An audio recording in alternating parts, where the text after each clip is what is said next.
ሰላም ጤና ይስጥልን ክቡራን የዩቲዩብ ቤተሰቦች፣ የሰዓቱን አጫጭር መረጃዎች እየቀርብ ያለው እስከ ፍጻሜው አብራችሁን ቆዩ።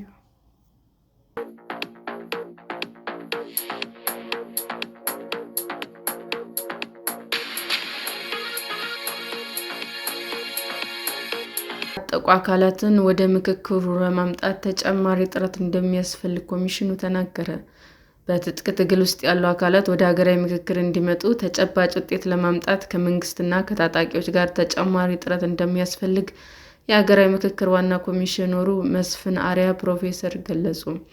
ኮሚሽነሩ ይህን የተናገሩት የካቲት 11 ቀን 2018 ዓ.ም ኮሚሽኑ በአዋጁ የተፈቀደለትን የ1 ዓመት ተጨማሪ ጊዜ አጠናቆ የ4 ዓመት የሥራ አፈጻጸም ሪፖርቱን ለሕዝብ ተወካዮች ምክር ቤት ባቀረበበት አስቸኳይ ስብሰባ ላይ ነው።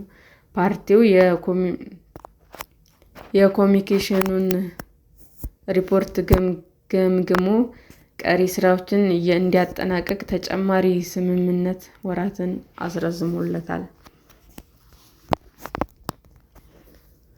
በትጥቅ ትግል ውስጥ ያሉ ቡድኖች በሀገራዊ ምክክር ሂደት ለመሳተፍ ምቹ ሁኔታ አለመኖሩ የገለጹት ኮሚሽነሩ ያለውን ዝግጁነት በተደጋጋሚ እየገለጸ መሆኑን አስረድተዋል። ኮሚሽኑ በተለዋዋጭ ፈታኝ አውድ ውስጥ ማለፉን የገለጹት ኮሚሽኑ የግጭት ተጽዕኖ ትልቅ ችግር ሆኖ እንደቆየበት አስታውቋል። የኮሚሽኑ ነፃነት፣ ገለልተኛነት በተመለከተ የተዛቡ መረጃዎች ስርጭት ከፍተኛ ፈተና እንደሆነበት ገልጸው ኮሚሽኑ አንዳንድ የፖለቲካ ፓርቲዎች በራሳቸው ምክንያቶች በምክክሩ አለመሳተፋቸው ተግዳሮት መሆኑን አስረድተዋል። የኮሚሽኑ ዕድሜ ለተጨማሪ 8 ወራት እንዲራዘም ካደረጉት ምክንያቶች የትግራይ ክልል ስራ ለመጠናቀቅ ትልቁ ድርሻ ይይዛል። በትግራይ ክልል የተሳተፉ ለይታ ተግባራት ለማጠናቀቅ አቅዶ እንደነበር የገለጸው ኮሚሽኑ የትግራይ ክልል ጊዜያዊ አስተዳደር ጨምሮ በመቀሌ ከተማ ውይይቶች ቢካሄዱም ጊዜያዊ አስተዳደሩ አስቻይ ሁኔታ መኖሩን ማረጋገጥ አልቻለም ብሏል። ኮሚሽኑ የሀገራዊ ምክክሩን የሚያከናውኑ 170 አወያዮች ተመርጠው የአሰራር ስርዓት በማዘጋጀት ላይ መሆናቸውን ጠቁሞ በትግራይ ክልል የፕሪቶሪያ ስምምነት ከተፈጸመ ጀምሮ ከ20 ጊዜ በላይ ክልሉ ባለስልጣናት ሕዝብ ጋር ውይይት መደረጉን የገለጹት ምክትል ኮሚሽነሩ ወይዘሮ ሂሩት ገብረ ስላሴ በሌሎች ክልሎች ግን ከ3 ጊዜ በላይ ግንኙነት አላደረግንም ብለዋል። የሀገራዊ ምክክር ኮሚሽን የአጀንዳ ቀረጻ ፕሮግራም በ1 ወር ውስጥ አጠናቅቃለሁ ያለው ሲሆን በብዙ መቶዎች የሚቆጠሩ አጀንዳዎች ወደ ትንሽ ቁጥር የማሳነስ ስራ እንደሚሰራ ገልጿል። በሕገ መንግስት ውስጥ ባሉት 106 አንቀጾች በሁሉም በሚባል ደረጃ አንድ አጀንዳ ቀርቧል ያሉት ምክክሩ የኮሚሽኑ 75 በመቶ የሚሆነው ከሀገር ውስጥም ይሁን ከዲያስፖራው የቀረበው አጀንዳ ተመሳሳይ ጉዳይ ነው ብሏል።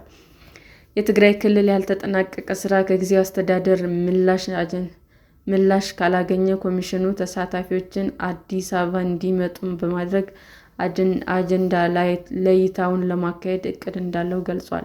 የምክር ቤቱ አባላት በትግራይ ክልል ህገ ወጥ ተብሎ በተፈረጀው ህወሓት ምክንያት የክልሉ ህዝብ መመካከር ካልቻለ መንግስት ዝምታው ለምንድን ነው በሚል ጥያቄ ያቀረቡ ሲሆን የትግራይ ክልል ጉዳዩ በአዲስ አበባ እንዲደረግ መከናወኑ የማይደግፍ መሆኑን በርካታ አባላት አንስተዋል።